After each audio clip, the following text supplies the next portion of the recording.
Hello साथियों, यदि आप कक्षा 10वीं का छात्र हैं, यह वीडियो बहुत इम्पोर्टेंट है आपके लिए। बोर्ड परीक्षा 2025 के जितने भी मोस्ट इम्पोर्टेंट प्रश्न पूछे गए हैं, मतलब अगले इसके प्रीवियस क्वेश्चंस जो कि आपके बोर्ड एग्जाम 2025 में पूछे जाएंगे या प्रश्न छपेंगे, आज की इस वीडियो में यही बात करेंगे हम और उत्तर के साथ बताएंगे सभी आपको। देखिए, चैप्टर वाइज बताएंगे कितने चैप्टर में कितने मोस्ट इम्पॉर्टेंट प्रश्न हैं, क्या आपको पढ़ना है क्या नहीं पढ़ना है, और एकदम टॉपिक वाइज बताएंगे एक ओरी से एक ओरी तक। हमारे कहने का मतलब है सीरियल वाइज से पूरा अंत तक। आज की इस वीडियो में हम केमिस्ट्री का बात करने वाले हैं। फिलहाल केमिस्ट्री में क्या आपको पढ़ना है, 4 चैप्टर जो कि आपका केमिस्ट्री का है, तो आज की इस वीडियो में यही बात करने वाले हैं।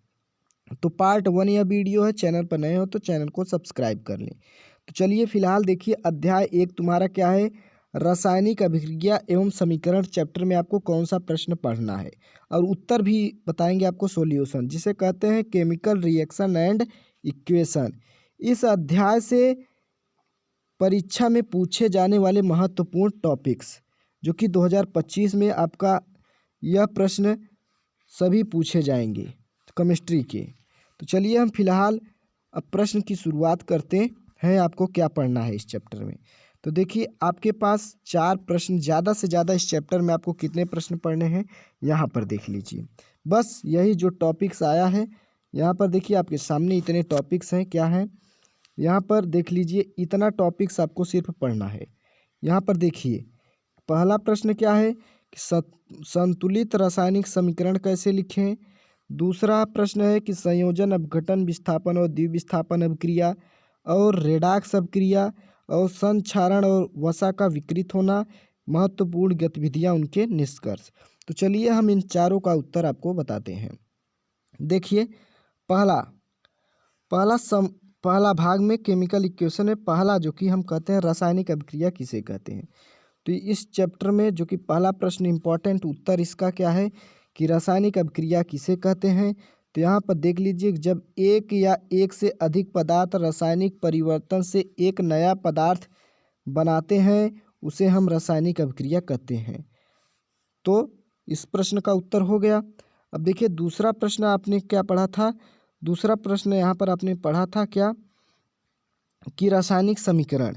अब रासायनिक समीकरण किसे कहते हैं, अब यही डिस्कस करेंगे कि रासायनिक समीकरण किसे कहते हैं। तो यहाँ पर आपका हेडिंग क्या है, अगला टॉपिक था कि रासायनिक समीकरण। थोड़ा सा परिभाषा जान लीजिए कि रासायनिक अभिक्रिया में अभिकारकों और उत्पादों को ध्यान से पहचाने। किसी भी जलने की क्रिया में ऑक्सीजन आवश्यक होती है। यहाँ पर रासायनिक समीकरण देख लीजिए कि Mg+O2-MgO। तो ये तुम्हारा हो गया क्या, समीकरण का उदाहरण। फिलहाल इसका हम आपको बताते हैं। दूसरा है कि रासायनिक समीकरण आपको लिखना किस तरह है। तो चलिए हम इसको फिलहाल आपको बताते हैं और वीडियो के अंत तक बने रहिए कि रासायनिक समीकरण लिखना। रासायनिक समीकरण का उपयोग अभिक्रिया को संक्षेप के लिए किया जाता है। इसका परिभाषा हो गया रासायनिक समीकरण लिखना। उदाहरण में देख लीजिए, यह समीकरण संतुलित है। यहाँ पर देख लीजिए उदाहरण में, यहाँ पर उदाहरण दिया गया है कि उदाहरण में हाइड्रोजन प्लस ऑक्सीजन और के साथ अभिक्रिया होती है तो क्या बनता है, जल। यह एक समीकरण असंतुलित है, इसे संतुलित करना जरूरी है। तो फिलहाल ये तुम्हारा प्रश्न हो गया। अब बताते हैं संतुलित रासायनिक समीकरण क्या होता है। तो यहाँ पर देखिए, संतुलित रासायनिक समीकरण को हम परिभाषा बताते हैं कि संतुलित समीकरण में अभिकारकों और उत्पादों में परमाणुओं की संख्या समान होती है। तो चलिए हम इसको संतुलित करके दिखाते हैं। एक थोड़ा सा रासायनिक समीकरण को संतुलित करना। यहाँ पर देखिए, Zn+H2 से जब हम अभिक्रिया कराएं तो क्या बना, ZnSO4+H2। तुम्हारा H2 क्या हुआ, निकल गया। तो यही हो गया रासायनिक समीकरण। अब देखिए, अगला प्रश्न हमने क्या कहा था कि रासायनिक अभिक्रिया के प्रकार। तो रासायनिक अभिक्रिया के प्रकार से प्रश्न पूछेगा कि रासायनिक अभिक्रिया के प्रकार से प्रश्न पूछेगा। देखिए, सबसे पहला प्रश्न है कि संयोजन अभिक्रिया। संयोजन अभिक्रिया किसे कहते हैं। तो चलिए हम बताते हैं संयोजन अभिक्रिया किसे कहते हैं आपको। जब दो या दो से अधिक पदार्थ मिलकर एक नया पदार्थ बनाते हैं तो उसे संयोजन अभिक्रिया कहते हैं। अब देखिए दूसरा प्रश्न है, इसका रासायनिक समीकरण देख लीजिए। यहाँ पर दिया है रासायनिक समीकरण CaO+H2O से जब क्या हुआ समीकरण बना तो CaOH2 का होल ट्वाइस और प्लस ऊष्मा क्या हुआ निकल गया, तो ये हुआ तुम्हारा संयोजन अभिक्रिया। अब देखिए अब अगला टॉपिक आता है कि अपघटन अभिक्रिया किसे कहते हैं। अब यहाँ पर देखिए अपघटन अभिक्रिया, जब एक यौगिक टूटकर दो या दो से अधिक सरल पदार्थों में बदल जाता है उसे अपघटन अभिक्रिया कहते हैं। तो यहाँ पर इसका थोड़ा सा समीकरण देख लीजिए। यहाँ पर देखिए इसका रासायनिक समीकरण, सिर्फ मोस्ट इम्पॉर्टेंट प्रश्न सब बता रहे हैं कि रासायनिक समीकरण इसका देख लीजिए।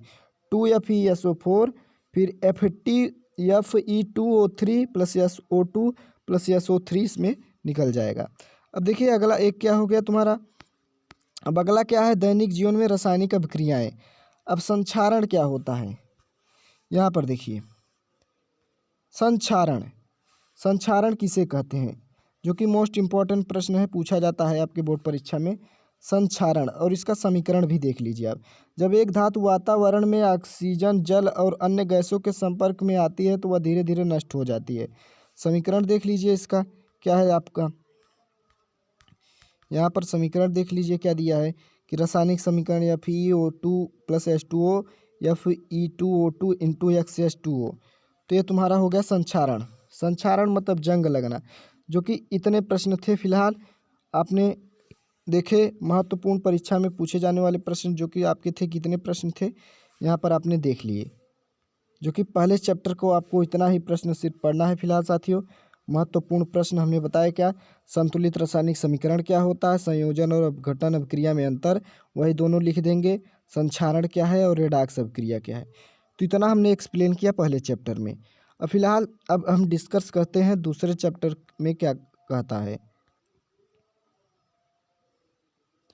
तो फिलहाल साथियों आपको दूसरा चैप्टर अम्ल एवं क्षार में क्या पढ़ना है, तो देखिए आपके सामने परीक्षा के महत्वपूर्ण दूसरा चैप्टर का आपका केमिस्ट्री का है कि आपको इतना टॉपिक्स पढ़ना है क्या, अम्ल और क्षारक की पहचान करने के लिए किन किन संकेतों का उपयोग किया जाता है, पीएच स्केल क्या है इसका महत्व समझाइए, उदासीनता अभिक्रिया का क्या है उदाहरण दीजिए।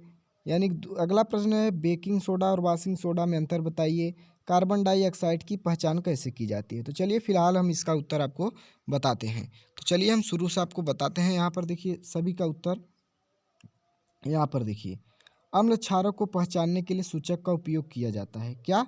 यहाँ पर पहला प्रश्न है जो कि पहला का उत्तर है कि अम्ल और क्षारक को पहचानने के लिए सूचक का उपयोग किया जाता है। अब यहाँ पर सूचक क्या होता है, सूचक वह होता है कि प्राकृतिक सूचक जैसे लिटमस पेपर, हल्दी, मीथिल, ऑरेंज और फिनालिफ्थिन अम्ल एवं क्षार की पहचान में मदद करते हैं। ये तुम्हारे लिटमस थे। अब बात करते हैं अम्ल क्या होता है। अम्ल, अम्ल से संबंधित प्रश्न पूछ सकते हैं, जैसे अम्ल में यहाँ पर आ जाइए। अम्ल में देखिए अम्ल के कुछ महत्वपूर्ण कि अम्ल क्या होते हैं, स्वाद में खट्टे होते हैं, लिटमस पेपर को लाल कर देते हैं, अम्ल H+ आयन देते हैं यानी कि हाइड्रोजन आयन, जैसे H+ आयन यानी कि H+ आयन देते हैं अम्ल। अब बात करते हैं क्षार क्या होते हैं। अब यहाँ पर देखिए क्षार क्या होते हैं फिलहाल साथियों, क्षार, क्षार में क्या टॉपिक पूछता है। यहाँ पर देखिए क्षार में हम देखते हैं क्षार में, यहाँ पर देखिए क्षार कि क्षार स्वाद में कड़वे होते हैं, लिटमस पेपर को नीला कर देते हैं, क्षार क्या देते हैं OH आयन देते हैं। अब क्षार से संबंधित कुछ प्रश्न देख लीजिए क्या पूछेंगे आपके बोर्ड परीक्षा में कि यहाँ पर देखिए यहाँ पर कुछ महत्वपूर्ण सूत्र हैं। हाइड्रोक्लोरिक अम्ल का सूत्र HCl होता है, सल्फ्यूरिक अम्ल का H2SO4, नाइट्रिक अम्ल का HNO3, एसिटिक अम्ल का CH3COOH।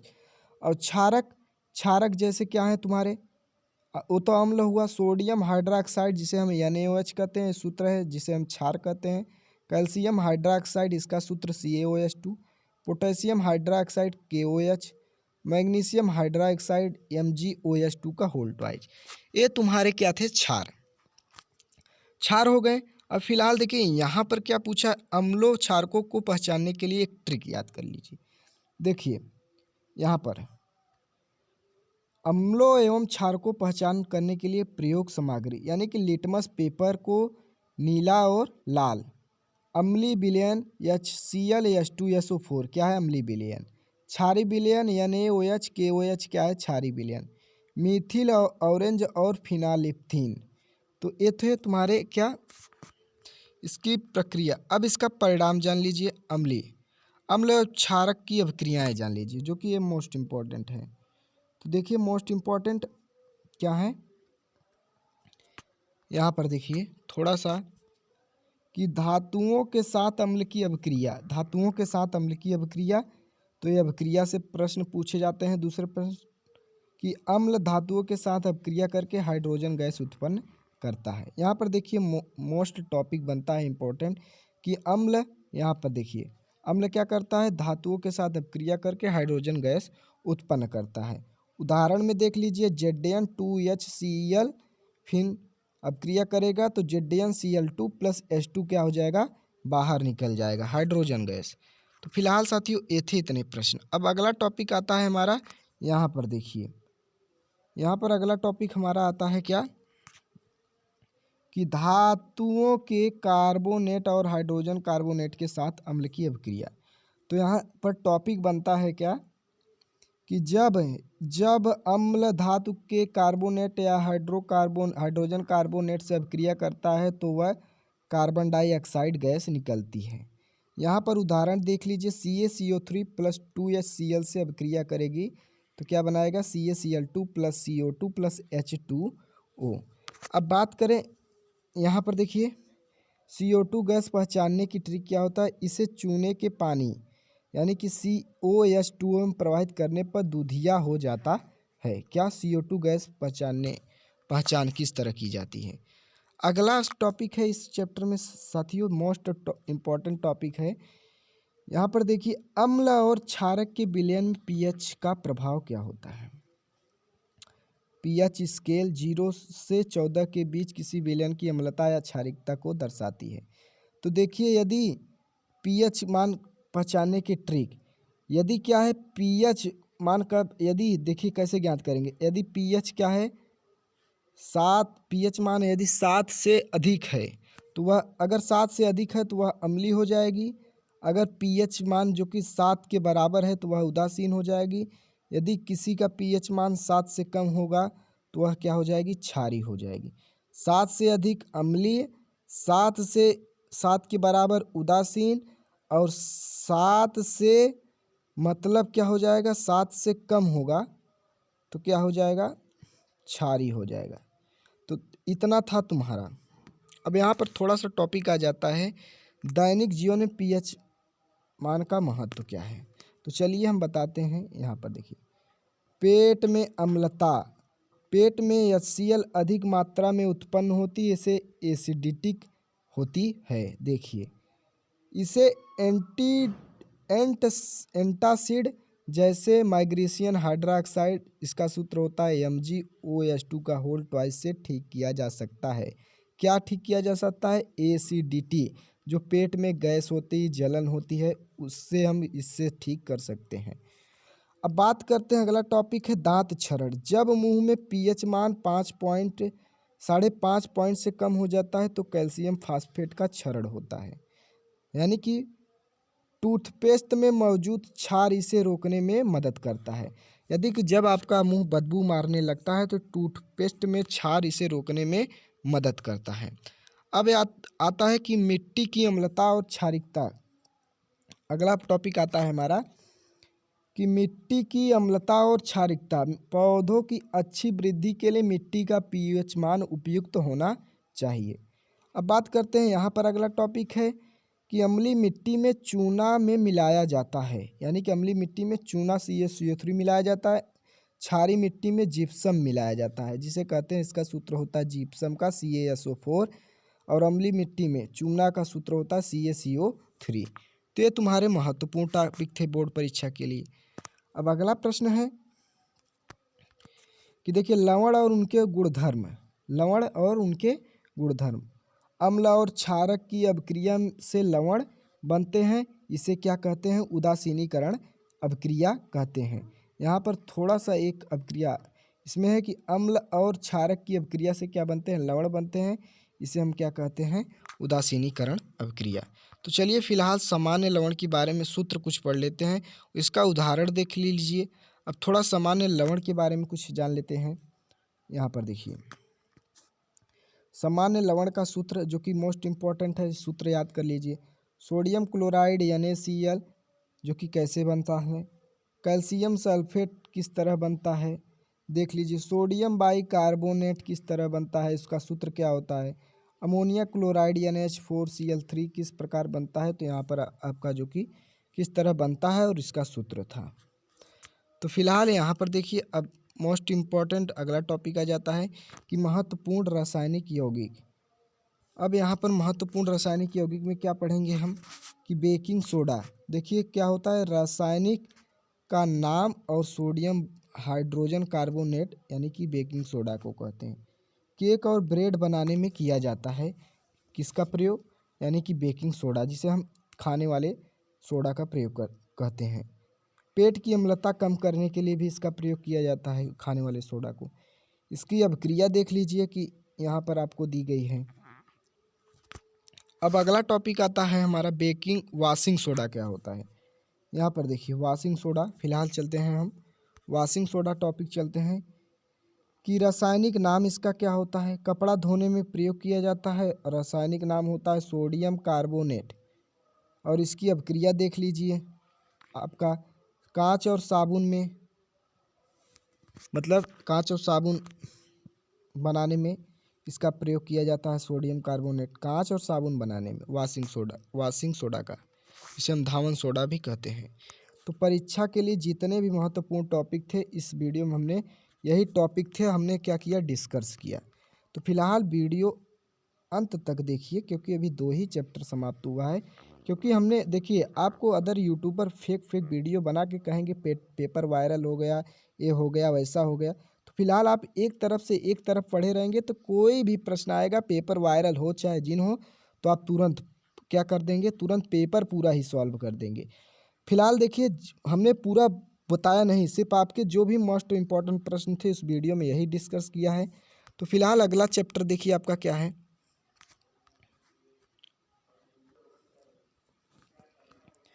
तो फिलहाल साथियों देखिए हम तीसरे चैप्टर में केमिस्ट्री का जो कि इतने टॉपिक बताने वाले हैं आपको उत्तर के साथ।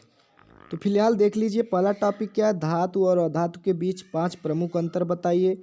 क्रियाशीलता श्रेणी क्या है, धातुओं का जल और अम्ल के साथ अभिक्रिया का उदाहरण दीजिए। मिश्र धातु क्या है, कुछ उदाहरण दे। तो फिलहाल इसी टॉपिक में जो कि मोस्ट इम्पॉर्टेंट इसी टॉपिक से पूछे जाएंगे, तो इसी टॉपिक को सिर्फ हम डिस्कस करेंगे क्योंकि आपके एग्जाम में सिर्फ इसी से प्रश्न बनेंगे। तो यही टॉपिक को हम सिर्फ 4 टॉपिक को डिस्कस करेंगे। तो चलिए फिलहाल हम शुरू से इसका डिस्कस करते हैं ये 4 टॉपिक का। तो फिलहाल यहाँ पर देखिए अगला टॉपिक है कि धातु के गुण क्या होते हैं। यहाँ पर देखिए कि भौतिक गुणधर्म में धातु के गुण क्या होते हैं। धात्विक चमक यानी कि शुद्ध धातु की सतह चमकदार होती है, उदाहरण में जैसे सोना, चांदी, तांबा। अब इसका आघातवर्धता क्या होता है, यहाँ पर देखिए धातुओं को, यहाँ पर देखिए अगला टॉपिक है हमारा कि आघातवर्धता क्या होती है। धातुओं को चोट देकर पतली चादर में बदला जा सकता है, जैसे सोना और चांदी सबसे अधिक आघातवर्ध धातु है। यानी कि आघातवर्ध मतलब सबसे पतला क्या बनाया जाए, सोना और चांदी सबसे अधिक आघातवर्ध धातु है। अब तन्यता की बात कर लेते हैं। तन्यता मतलब क्या होता है, यानी कि धातुओं को तारों में खींचा जा सकता है। जैसे एक तरह से डोरी आप बनाते हैं तो उसे क्या कहता है, धातुओं को क्या होता था, तन्यता। सोने से मतलब सोने से 2 किमी लंबा तार बनाया जा सकता है, समझ लीजिए। सोने से 2 किमी लंबा तार बनाया जा सकता है सोने से, तो उसमें इतना मतलब तन्यता होता है। तन्यता सबसे ज़्यादा तन्यता किस में होता है, सोने में। और सोनी और चांदी सबसे अधिक आघातवर्ध धातु है। चौथा टॉपिक इसी में क्या है, देखिए यहाँ पर ऊष्मा और विद्युत का चालकता है। तो देख लीजिए धातुएं ऊष्मा और विद्युत की अच्छी चालक होती हैं। धातुएं चांदी और तांबा सबसे अच्छे चालक होते हैं। सीसा और पारा खराब चालक होते हैं। धातु के। अब बात करते हैं कठोरता के बारे में। यहाँ पर एक बात करते हैं इनकी कठोरता के बारे में, धातुओं की कठोरता के बारे में डिस्कस करेंगे। कठोरता क्या है कि अधिकतर धातुएं कठोर होती हैं। सोडियम और पोटेशियम इतनी नरम होती है कि चाकू से काटी जा सकती है, सोडियम और पोटेशियम। तो फिलहाल साथियों देखिए अगला टॉपिक इसी में बात करते हैं। यहाँ पर देखिए ध्वनित मतलब धातु में कौन सा ज़्यादा सबसे धातु ध्वनित होता है। तो देखिए धातु कठोर सतह से टकराने पर ध्वनित उत्पन्न करती है। धातु जैसे स्कूल की घंटी धातु की बनी होती है। तो अधातु किसे कहते हैं, अधातु के गुण क्या होते हैं, हमने धातु के गुण डिस्कस किए। अब अधातु के क्या गुण होते हैं, तो फिलहाल चलिए हम अधातु के गुण को डिस्कस करते हैं। तो यहाँ पर देखिए कि धात्विक चमक नहीं होती है, आघातवार्ध तन्य नहीं होती है, ऊष्मा और विद्युत की कुचालक होती हैं, यानी कि कठोर नहीं होती हैं। हीरा अपवाद है जो सबसे कठोर पदार्थ है। हीरा एक अपवाद है जो सबसे कठोर पदार्थ है। अधातु वायु ठोस द्रव के रूप में पाई जाती है। अधातु गैस ध्वनित होती है, गैर ध्वनित होती है मतलब बिना ध्वनि की होती, कोई ध्वनि उत्पन्न नहीं करती हैं। अब अपवाद की बात करते हैं, थोड़ा सा अपवाद में जान लीजिए अधातु को। यहाँ पर देखिए अपवाद में आते हैं आयोडीन जिसे I2 कहते हैं, धात्विक चमक दिखाता है। ग्रेफाइट जिसे कहते हैं विद्युत का एक क्या है, सुचालक है ग्रेफाइट। तो फिलहाल ये हुए तुम्हारे इतने टॉपिक। अब अगला टॉपिक आ जाता है धातुओं के रासायनिक गुण क्या होते हैं। अब हम डिस्कस करेंगे धातुओं के रासायनिक गुण क्या होते हैं। तो देखिए धातुओं को ऑक्सीजन के साथ अभिक्रिया, धातुएं ऑक्सीजन के साथ अभिक्रिया मिलकर धात्विक ऑक्साइड बनाती हैं। समीकरण देख लीजिए, यहाँ पर दिए धातु प्लस ऑक्सीजन बराबर धातु ऑक्साइड बनता है। अब हम थोड़ा सा वीडियो को स्पीड करते हैं फिलहाल साथियों। यहाँ पर देखिए धातु के कुछ और गुण जान लेते हैं। यहाँ पर देख लीजिए धातु ऑक्साइड प्रायः क्षारीय होते हैं। और यहाँ पर देखिए एल्युमिनियम ऑक्साइड और जिंक ऑक्साइड उभयधर्मी होते हैं, दोनों से अभिक्रिया करते हैं। तो फिलहाल ये हुआ आपका। अब धातुओं को जल के साथ अभिक्रिया क्या कहलाता है। तो यहाँ पर देखिए धातुओं के जल के साथ अभिक्रिया, तो सोडियम और पोटेशियम ठंडे पानी के साथ तेजी से प्रतिक्रिया करती हैं और हाइड्रोजन गैस छोड़ती हैं। तो ये तुम्हारा क्या था समीकरण। कैल्शियम धीरे धीरे जल के साथ अभिक्रिया करता है, यहाँ पर देख लीजिए। अब दूसरा टॉपिक इसमें है कि एल्युमिनियम जिंक का आयरन भाप के साथ अभिक्रिया करते हैं। कॉपर सिल्वर और गोल्ड पानी के साथ प्रतिक्रिया नहीं करते हैं। तो ये तुम्हारा इतना टॉपिक था इसमें इम्पोर्टेंट। अब बात करते हैं अगला टॉपिक, सिर्फ वही 4 पॉइंट डिस्कस कर रहे हैं, जान लीजिए। 4 पॉइंट में बहुविकल्पी से लेकर पूरा लॉन्ग दीर्घोत्तरी पूरा प्रश्न आप कर सकते हैं। तो धातुओं का अम्ल के साथ अपक्रिया, धातुओं का अम्ल के साथ अपक्रिया यहाँ पर देख लीजिए क्या दिया है कि धातु प्लस तनु और लवण प्लस हाइड्रोजन गैस निकलती है। सोडियम और पोटेशियम अम्ल के साथ बहुत तेजी से प्रतिक्रिया करते हैं, इसलिए इन्हें अम्ल से दूर रखा जाता है, सोडियम और पोटेशियम। तो यहाँ पर देखिए अगला टॉपिक क्या है हमारा, धातुओं का लवण विलयन के साथ अपक्रिया। तो यहाँ पर देखिए धातुओं को लवण के विलयन के साथ अपक्रिया अधिक क्रियाशील धातु का कम क्रियाशील धातु को उसके लवण विलयन से विस्थापित कर देती है। तो थोड़ा सा यहाँ पर देख लीजिए आपका समीकरण है, यह क्रियाशीलता श्रेणी पर निर्भर करती है। यहाँ पर देखिए FeCuSO4 FeSO4 प्लस CO, यह क्रियाशीलता श्रेणी पर निर्भर करती है। तुम्हारा ये टॉपिक भी डिस्कस होगा। क्रियाशीलता श्रेणी क्या कहलाती है, यहाँ पर देख लीजिए। क्रियाशीलता श्रेणी में प्रश्न पूछे जाते हैं, यह धातुओं की क्रियाशीलता को दर्शाता है। अत्यधिक क्रियाशील धातु देख लीजिए यहाँ पर है, और कम क्रियाशील धातु यहाँ पर है, अक्रियशील धातु यहाँ पर है, सब देख लीजिए। अब अगला टॉपिक हम डिस्कस करते हैं। यहाँ पर देखिए अधातुओं के रासायनिक गुण क्या होते हैं। इस टॉपिक में हम डिस्कस करेंगे कि chemical properties of non metals, oxygen के साथ अभिक्रिया। तो ऑक्सीजन के साथ अभिक्रिया, धातु ऑक्सीजन के साथ अभिक्रिया कर अधातु ऑक्साइड बनाते हैं। यहाँ पर थोड़ा सा समीकरण है देख लीजिए। अधातु ऑक्साइड क्या होते हैं, अम्लीय होते हैं। ये टॉपिक हमने डिस्कस कर लिया। अब फिलहाल अगला टॉपिक हम डिस्कस करते हैं धातु का जल और लवण विलयन के साथ अभिक्रिया। यहाँ पर है धातु का जल अम्ल और लवण के साथ अभिक्रिया। धातु सामान्यतः जल और अम्लों के साथ प्रतिक्रिया नहीं करते हैं। फ्लोरीन F2 जल के साथ अभिक्रिया कर हाइड्रोफ्लोरिक अम्ल बनाता है। क्या, फ्लोरीन। जल के साथ अपक्रिया करके। फिलहाल मिश्र धातु देख लीजिए, मिश्र धातु किसे हम कहते हैं। यहाँ पर मिश्र धातु के बारे में डिस्कस करेंगे, जो कि मिश्र धातु यहाँ पर देख लीजिए कौन कौन से होते हैं, और यहाँ पर इनकी संरचना जान लीजिए किस तरह से बने होते हैं, और इनका उपयोग किस तरह किया जाता है, किस में मिश्र धातु का उपयोग। अब बात करते हैं दैनिक जीवन में धातु और अधातु के उपयोग क्या होते हैं। यहाँ पर देखिए दैनिक जीवन में धातु और अधातु के उपयोग। धातुओं का उपयोग विद्युत तार, औद्योगिक मशीनें, बर्तन, आभूषण बनाए जाते हैं, और अधातुएं जैसे प्लास्टिक, उर्वरक, गैस, औषधियाँ बनाई जाती हैं। तो धातुएं और अधातुओं का अपने जीवन में जान लीजिए यही उपयोग थे। तो फिलहाल साथियों जो कि हमारे 4 टॉपिक थे, यहाँ पर देखिए 4 टॉपिक हमने डिस्कस किया इस वीडियो में। वीडियो पसंद आया हो तो लाइक करें। अभी एक चैप्टर बाकी है, एक चैप्टर को हम डिस्कस कर देंगे, सिर्फ यहीं से प्रश्न बनेंगे, बाकी आपका कहीं से प्रश्न नहीं बनेगा। तो फिलहाल इसको हमने डिस्कस किया। अब अगला डिस्कस टॉपिक क्या है, अगला चैप्टर।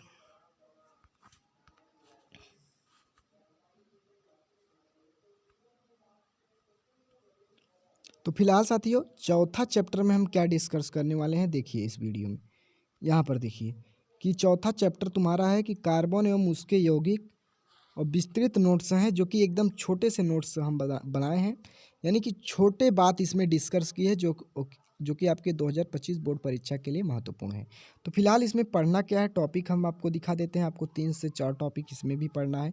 यहाँ पर टॉपिक्स, क्योंकि हमने टॉपिक्स को नीचे लिखा है, तो फिलहाल यहाँ पर देखिए, यहाँ पर इसमें आपको इतना ही टॉपिक्स पढ़ना है। इसी टॉपिक पर हम 4 टॉपिक्स पर डिस्कस करेंगे। कार्बन की संयोजकता कितनी होती है, संतृप्त और असंतृप्त हाइड्रोकार्बन में क्या अंतर है, साबुन और डिटर्जेंट में क्या अंतर है, और साबुनीकरण अभिक्रिया क्या है। तो फिलहाल यही हम 4 टॉपिक डिस्कस करने वाले हैं। तो चलिए हम इस टॉपिक को डिस्कस करते हैं, मतलब सीरियल वाइज डिस्कस करते हैं। तो यहाँ पर देख लीजिए कार्बन के भौतिक गुण क्या होते हैं। पहले इस वीडियो में ये डिस्कस करें कि कार्बन के भौतिक गुण क्या होते हैं। यहाँ पर अपरूपता जिसे हम एलोट्रॉपी कहते हैं। कार्बन विभिन्न रूपों में पाया जाता है, जैसे हीरा, कार्बन, ग्रेफाइट और फ्लोरीन, यानी कि कार्बन विभिन्न रूपों में पाया जाता है। हीरा क्या है, एक कठोर पदार्थ है, पारदर्शी है और विद्युत का क्या है, कुचालक है। ग्रेफाइट क्या है, एक नरम है, विद्युत है, सुचालक है, पेंसिल में उपयोग किया जाता है। फ्लोरीन क्या है, फुटबॉल जैसी संरचनात्मक विशेष उपयोग में फ्लोरीन का प्रयोग किया जाता है। तो कार्बन के भौतिक गुण के अपरूपता के बारे में जाने अभी। अब उच्च संयोजकता के बारे में जान लिए। उच्च संयोजकता टॉपिक क्या है, देखिए उच्च संयोजकता किसे कहते, कार्बन के परमाणु आसपास में लंबी श्रृंखला बना सकते हैं, जिसे उच्च संयोजकता। यह गुण उच्च संयोजकता में सब आते हैं। यह गुण कार्बनिक यौगिक की अधिकता का कारण होता है, क्या, उच्च संयोजकता के अंतर्गत आते हैं। तीसरा टॉपिक है कार्बन की यौगिक की विविधता क्या है। इसमें क्या टॉपिक आएंगे, देखिए यहाँ पर टॉपिक बनते हैं कि यह एक एकल, द्वि और त्रिबंध बना सकता है, क्या, इसका पहला टॉपिक कार्बन के यौगिक की विविधता।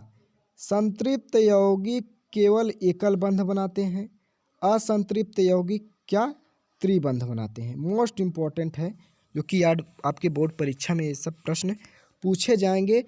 इतना यदि आपने पढ़ लिया तो कहीं से भी प्रश्न पूछेगा, आप केमिस्ट्री में धुआंधार कर देंगे। तो फिलहाल यहाँ पर टॉपिक आता है, अगला टॉपिक डिस्कस करते हैं हम कि कार्बन यौगिक की रासायनिक विशेषताएं। कार्बन का ऑक्सीजन के साथ अभिक्रिया। तो जानिए कार्बन और उसके यौगिक ऑक्सीजन के साथ जलकर मतलब CO2 और ऊष्मा उत्पन्न करते हैं। इसका समीकरण आपके पास सामने है, देख लीजिए। तो फिलहाल अगला टॉपिक होते हैं, इसका उपयोग क्या है। उपयोग जानते हैं हम, कोयला और पेट्रोलियम ईंधन के रूप में उपयोगी होते हैं। LPG और CNG क्लीन ईंधन है, क्या, CNG LPG क्या है, क्लीन ईंधन है। प्रतिस्थापन अभिक्रिया क्या है, इस टॉपिक में प्रतिस्थापन अभिक्रिया क्या है जान लीजिए इस चैप्टर में। संतृप्त हाइड्रोकार्बन प्रकाश में क्लोरीन के साथ प्रतिस्थापित अभिक्रिया करते हैं। समीकरण देख लीजिए। तो इसका हमने परिभाषा भी डिस्कस कर दिया। ऑक्सीकरण अभिक्रिया क्या होती है। अब ऑक्सीकरण अभिक्रिया बताते हैं आपको। यहाँ पर ऑक्सीकरण अभिक्रिया, ऑक्सीडेशन रिडक्शन। ऑक्सीडाइजिंग एजेंट कार्बनिक यौगिक को ऑक्सीकरण करते हैं। यह समीकरण क्या कहलाता है? यहाँ पर समीकरण दिया गया है। इसका महत्व क्या होता है? शराब को सिरका में बदलने के लिए ऑक्सीकरण अभिक्रिया का उदाहरण है। तो जो कि इसका उदाहरण जल योजन अभिक्रिया क्या कहलाता है? जल योजन अभिक्रिया के बारे में हम डिस्कस करते हैं फिलहाल साथियों। यहाँ पर देखिए जल योजन अभिक्रिया क्या है? असंतृप्त हाइड्रोकार्बन में हाइड्रोजन को जोड़कर संतृप्त हाइड्रोकार्बन बनाए जाते हैं। समीकरण देख लीजिए यहाँ पर उत्प्रेरक की इसका उपयोग देख लीजिए कि जल योजन अभिक्रिया वनस्पति तेल को घी में बदलने के लिए उपयोग किया जाता है। फिलहाल यहाँ पर कार्बनिक यौगिक के नामकरण पद्धति जान लीजिए। यहाँ पर कार्बनिक यौगिक के यहाँ पर देख लीजिए, यानी कि कार्बनिक यौगिक के नामकरण पद्धति कार्बन परमाणु संख्या के अनुसार नाम में रखे जाते हैं। महत्वपूर्ण कार्बन श्रृंखला जान लीजिए, जो कि आपके बोर्ड परीक्षा में पूछे जाते हैं। तो महत्वपूर्ण कार्बन श्रृंखला जान लीजिए, यहाँ पर डिस्कस करेंगे कि देख लीजिए संतृप्त हाइड्रोकार्बन का सूत्र क्या होता है, असंतृप्त हाइड्रोकार्बन का सूत्र क्या होता है, असंतृप्त और संतृप्त हाइड्रोकार्बन का भी एक सूत्र क्या होता है। तो संतृप्त असंतृप्त हाइड्रोकार्बन का जो कि सूत्र देख लीजिए। तो फिलहाल ये परीक्षा में पूछे जाते हैं बहुविकल्पी में। अब अगला टॉपिक हम डिस्कस करते हैं फिलहाल साथियों टिप संतृप्त का। थोड़ा सा एक नोट पॉइंट यहाँ पर बनाइए। नोट पॉइंट क्या है हमारा? यहाँ पर देखिए टिप क्या है, यहाँ पर थोड़ा सा नोट पॉइंट पर कि संतृप्त हाइड्रोकार्बन का नाम एन से ख़त्म होता है और असंतृप्त हाइड्रोकार्बन का नाम इन से, यानी कि डबल बॉन्ड और आइन मतलब और ट्रिपल बॉन्ड से ख़त्म होता है। तो ये तुम्हारे नोट पॉइंट थे, थोड़ा सा टिप्स या तो कुछ महत्वपूर्ण कार्बनिक यौगिक। तो देखिए कुछ महत्वपूर्ण कार्बनिक यौगिक के बारे में हम डिस्कस थोड़ा कर लेते हैं कि एथेनॉल रंगहीन तीव्र गंध वाला द्रव है, जल में विलय होता है, एल्कोहल का प्रमुख घटक है। अब इसके रासायनिक गुणधर्म देख लेते हैं थोड़ा सा। अब इसका रासायनिक गुणधर्म क्या है? यहाँ पर देखिए रासायनिक गुणधर्म देख लीजिए यहाँ पर कि जल में घुलनशील होते हैं, सोडियम के साथ प्रक्रिया कर हाइड्रोजन गैस बनाता है और इसका समीकरण देख लीजिए और जलने पर वह CO2 और H2O उत्पन्न करता है। तो अब इसका उपयोग जैसे पेय पदार्थों, दवाओं और ईंधन में किया जाता है। इसका प्रयोग यहाँ पर थोड़ा सा स्क्रीन पर डिस्टरबेंस है। इसका उपयोग पेय पदार्थों और दवाओं ईंधन में प्रयोग किया जाता है। तो एथेनाइक अम्ल क्या होता है जान लीजिए। एथेनाइक अम्ल के बारे में हम थोड़ा सा डिस्कस कर देते हैं फिलहाल। एथेनाइक से सवाल भी प्रश्न पूछते हैं कि सिरके में पाया जाता है एथेनाइक अम्ल, जल में घुलनशील और खट्टे में स्वाद वाला है एथेनाइक अम्ल। इसका धात्विक यानी कि रासायनिक गुणधर्म धातुओं के साथ अभिक्रिया कर हाइड्रोजन गैस उत्पन्न करता है। यहाँ पर अभिक्रिया देख लीजिए, सोडियम बाइकार्बोनेट के साथ प्रतिक्रिया कर CO2 गैस उत्पन्न करता है। तो इसका थोड़ा सा समीकरण देख लीजिए किस प्रकार बन रहा है। अब यहाँ पर थोड़ा सा उपयोग इसका देख लीजिए। उपयोग इसका एथेनाइक अम्ल का किस में होता है कि खाद्य संरक्षक औद्योगिक उपयोग में, जैसे खादों उद्योग का प्रयोग में किया जाता है। जो औद्योगिक उपयोग खाद्य संरक्षक में इसका प्रयोग किया जाता है। फिलहाल ये प्रश्न डिस्कस हुए। अब देखिए अगला प्रश्न को हम डिस्कस करते हैं फिलहाल साथियों। अगला प्रश्न थोड़ा सा लास्ट, साबुन और डिटर्जेंट। यहाँ पर थोड़ा सा टॉपिक एक डिस्कस करिए, साबुन और डिटर्जेंट्स क्या होते हैं। तो यहाँ पर चलिए हम डिस्कस करते हैं। साबुन क्या होता है? सोडियम या पोटेशियम लवण होते हैं साबुन। डिटर्जेंट क्या होता है? कृत्रिम रूप से बने होते हैं, कठोर जल में भी कार्य करते हैं। साबुन बनाने की अभिक्रिया क्या होती है? चर्बी प्लस NaOH प्लस साबुन प्लस ग्लिसरॉल। तो डिटर्जेंट का उपयोग किस तरह होता है? यह कठोर जल में भी झाग बनाते हैं, कपड़े और बर्तनों की सफाई में भी उपयोगी हैं। तो ये तुम्हारा हो गया क्या? डिटर्जेंट का उपयोग, यानी कि सोडा का उपयोग, धावन सोडा का। तो जो कि इतने टॉपिक हमने डिस्कस किए। यहाँ पर आपका टॉपिक था, क्या टॉपिक हमने बताया, अभी आपके लास्ट में ये टॉपिक आ गया है। तो फिलहाल हम इसको डिस्कस ही कर लेते हैं। यहाँ पर देखिए यही टॉपिक हमने बताया आपको ना कि परीक्षा के महत्वपूर्ण कार्बन की संयोजकता कितनी होती है, इस थोड़ा सा संतृप्त और संतृप्त हाइड्रोकार्बन में अंतर क्या है, साबुन और डिटर्जेंट में क्या अंतर है, साबुनीकरण अभिक्रिया क्या है। तो फिलहाल इतना हमने टॉपिक डिस्कस किया। तो आपने लगभग 35 से 40 मिनट की वीडियो में ये सब जो कि महत्वपूर्ण टॉपिक्स पढ़ा केमिस्ट्री का कक्षा 10वीं वाले। वीडियो पसंद आया तो यह वीडियो अपने दोस्तों के साथ शेयर करें। जितने टॉपिक्स थे बोर्ड परीक्षा में फंसने वाले, फिलहाल हमने महत्वपूर्ण टॉपिक्स बता दिए हैं। तो जय हिंद प्यारे साथियों, वंदे मातरम। मिलते हैं नेक्स्ट वीडियो में। अगला जो कि तुम्हारा क्या हो जाएगा, भौतिक विज्ञान और बायोलॉजी का प्रश्न इसी तरह हम आपको बताएंगे। चैनल पर नए हैं तो चैनल को सब्सक्राइब करें ऑल नोटिफिकेशन पर। धन्यवाद। वीडियो पसंद आया तो थोड़ा सा एक कमेंट जरूर करें। आपका कमेंट हमें मोटिवेट करता है, लाइक मोटिवेट करता है। धन्यवाद।